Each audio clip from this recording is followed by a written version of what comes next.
Los contenidos emitidos en este espacio no son responsabilidad de la emisora.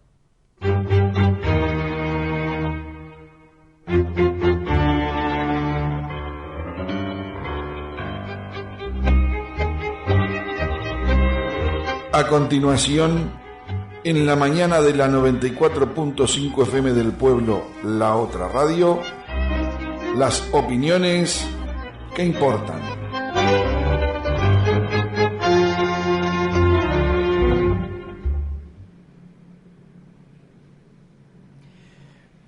Buenos días, estimados oyentes de la 94.5.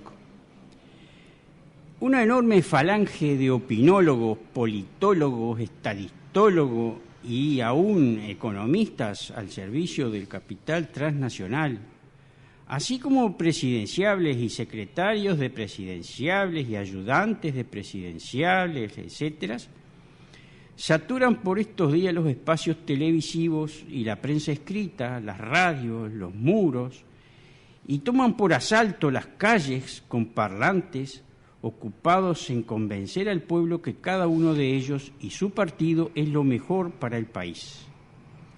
Pero ¿es que hay diferencias entre esos partidos en sus estrategias de fondo, más allá de superficiales diferencias de detalles en cómo resuelven uno u otro tema? Alguien ha dicho que todo político debe estar preparado para enfrentarse en cualquier momento a la prueba de los archivos. Y el Frente Amplio no podría soportar, por ejemplo, enfrentarse hoy con su programa de 1971 ni con aquellas 30 primeras medidas de gobierno que prometía en aquellos años. Y quizá tampoco le sea fácil a los sectores wilsonistas, por ejemplo, mantenerse fieles al profundo espíritu renovador que animó en los años 60 los planteos de Wilson Ferrer Aldunate. Y quizá también los que hoy aspiran a representar las concepciones vallistas que en aquel contexto histórico desarrollara don José Valles y Ordóñez, tendrían dificultades serias para mantenerse fieles, así más no fuera que al estatismo de aquel jefe político, que es inconciliable con el neoliberalismo que domina hoy en el Partido Colorado. En el Partido Independiente no se plantean estos dilemas, en tanto que su existencia data de muy poco tiempo y nacen ya como neoliberales. No hay posiciones, obviamente, al margen del gran enfrentamiento de fondo en todo el tercer mundo, en el que los pueblos deben enfrentar la colonización del capital financiero, y en Uruguay el Partido Independiente se definió por el capital financiero, no es neutral. Quiere decir entonces que más allá de superficiales diferencias hay acuerdos estratégicos, o sea, a largo plazo, en el que todos los partidos con representación parlamentaria actual coinciden en los mismos objetivos dictados por el Consenso de Washington y por los organismos financieros internacionales, el Fondo Monetario Internacional, el Banco Mundial, el BID, etc. La pregunta podría ser, ¿cómo es posible una estrategia en común? ¿Cuándo se habría formalizado ese acuerdo? Que ese acuerdo funciona no tenemos duda, como vamos a tratar de demostrarlo. El resto de la pregunta quizá deba esperar a que los historiadores serios, desempolven los datos que presumimos que aún no son públicos. Por nuestra parte, no tenemos más remedio que revolvernos con los hechos concretos, que debemos ordenar y sistematizar más aún, pero que nos autorizan, como tales hechos concretos, a elaborar ciertas hipótesis. Jassendy criticó duramente todo lo que fue la negociación de la democracia, porque increíblemente se negoció la democracia. Fue una instancia en la que se negociaron derechos innegociables. Eso está escrito de puña y letra por el Bebe Sendik. El que lo quiera leer, que lo lea. A partir de 1985, mucha gente que ahora está en el Parlamento como senadores y diputados del Frente criticaron la política de los gobiernos de los partidos tradicionales como continuista de la política económica de la dictadura cívico-militar. Pero esa política, dictada por el Consenso de Washington y los organismos financieros internacionales, se mantuvo inalterable hasta hoy, bajo el segundo gobierno del Frente Amplio y Encuentro Progresista. Y por si hubieran dudas, en estas horas esa política tiene el visto bueno que es reafirmada por el señor presidente Mujica de visita en Estados Unidos. Habría que leer las páginas del Observador del día de hoy para darse cuenta cómo esto se negoció antes de la visita del señor presidente Mujica. En 1985 la base militante del Frente Amplio no hubiera tolerado esta política porque era contradictoria con el histórico programa de liberación nacional del Frente Amplio del 71. Para lograr este objetivo actual, para que esa base no protestara, fue necesario un proceso de desintegración de la organización de base, de los comités de base, que permitiera que se destruyeran los gérmenes de democracia popular y directa de base, verdaderas escuelas de formación política. Había que eliminar a la oposición en vistas a la estrategia futura.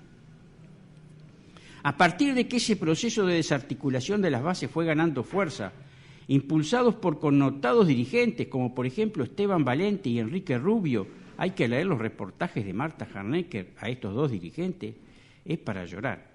Y por sectores como el Partido Comunista, que también lo impulsaron en aquella crisis que ya vivía internamente el Partido Comunista, el Partido Socialista también lo impulsó, la vertiente, y ainda más.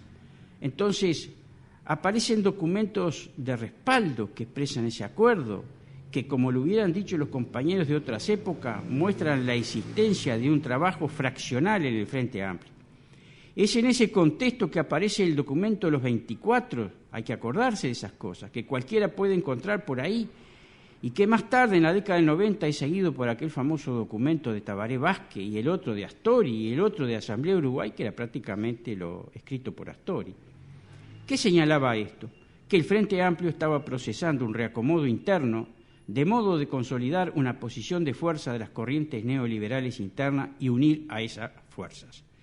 Es a la luz de este reacomodo que deben leerse las crisis internas en el Frente Amplio de entonces, las renuncias de los dirigentes, aquellas renuncias dramatizadas y las contradicciones que se expresaban cuando, por ejemplo, se vota la reforma constitucional con el balotaje, con el visto bueno de Astori, o cuando se discute la ley de la SAFAP, que aprueba buena parte del Frente Amplio, incluido Astori, y ni qué decir las vacilaciones, por no decir otra cosa, del Frente Amplio ante la ley de caducidad.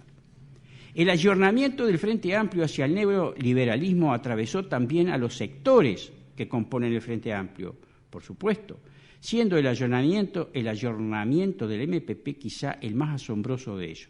En honor al breve espacio que tenemos, dejaremos para futuras charlas un esfuerzo de análisis más prolijo. Pero bueno es señalar que ese proceso de ordenar las corrientes neoliberales no fue privativo del Frente Amplio, sino que atravesó también a los partidos tradicionales. En el Partido Nacional el wilsonismo como tal se depuró del contenido progresista y nacionalista de origen. Aquel wilsonismo es contradictorio con la filosofía neoliberal actual. Basta confrontar el programa original de Wilson Ferreira Aldunate y repasar algunos de sus discursos de la época para apreciar cómo los actuales dirigentes de esta corriente han actuado en el Parlamento más de una vez al margen de aquel pensamiento. El Partido Nacional es hoy un partido de pensamiento neoliberal, más allá de los discursos. Igual o parecido proceso se da en el Partido Colorado, dominado por el pensamiento neoliberal y dirigido por un dirigente de expresa filosofía conservadora. El vallismo como doctrina, según la impulsara el señor don José Valle Ordóñez, es absolutamente contradictorio con la filosofía neoliberal. Este enfrentamiento en la interna de ambos partidos tradicionales, que refleja que las diferentes corrientes de pensamiento defienden intereses contrapuestos de los ciudadanos, comenzó en la década de los 60, cuando se busca la explicación de por qué el Plan Cóndor decide eliminar a hombres como Selmar, Altoba y al propio Wilson. Hay que ver que en realidad lo que se decide es eliminar a dirigentes de un formidable poder de convocatoria popular, capaces de enfrentar cualquier salida negociada, salida entre comillas, negociada de la dictadura cívico-militar, y de poder poner esos hombres centenares de miles de orientales en la calle. Pero ese es otro tema que también algún día vamos a abordar. El hecho es que los sectores más conservadores deciden a su favor la correlación de fuerza en los partidos tradicionales en un largo proceso que se inicia en los 60 y que se expresa ya en las negociaciones de la democracia. Se da la paradoja de que alguien que se dice vallista como el doctor Julio María Sanguinetti gobierna con el más fanático antiestatismo. En 1985 ya está consolidado el núcleo fuerte neoliberal en los partidos tradicionales, sin olvidar el otro partido, el de las cámaras empresariales. El retroceso político e ideológico se instaló en los sectores del FA y dominó en el Frente Amplio, expresándose en el retroceso programático y en el retroceso organizativo y en la política de alianza. Pero hoy no es eso lo que más nos interesa. Nuestra tesis es que hacia el 2004, completado el control en el Frente Amplio por el neoliberalismo, se dan las condiciones para que se pueda hablar de un frente político neoliberal, no escrito, pero de hecho funcionando como tal. La Embajada de Estados Unidos ha trabajado bien. La oligarquía y el capital financiero pueden estar tranquilos en sus negocios. Claro, seguramente no existe un documento escrito de tal acuerdo, pero la larga sucesión de hechos que pueden rastrearse desde 1985 nos permiten aventurar esta tesis, entre comillas, artesanalmente elaborada.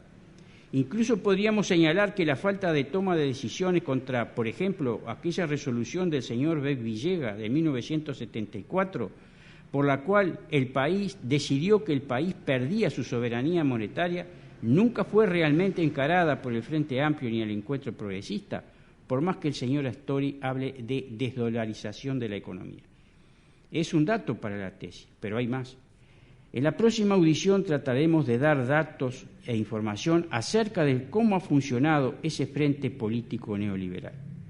Para cerrar por hoy, alguna noticia breve. Por ejemplo, el señor intendente de San José, don José Falero, promovió en la Junta Departamental de San José y se aprobó una medida cautelar sobre una superficie de 70.000 hectáreas, 13% de la superficie del departamento, que suspende los permisos de explotación minera. Votó en contra del Frente Amplio. El señor ministro de Defensa, don Fernández Huidobro, dijo en la comisión del Parlamento, esta es otra breve noticia, que los informes de la DINAMA sobre contaminación de las aguas del río Santa Lucía se habían cajoneado.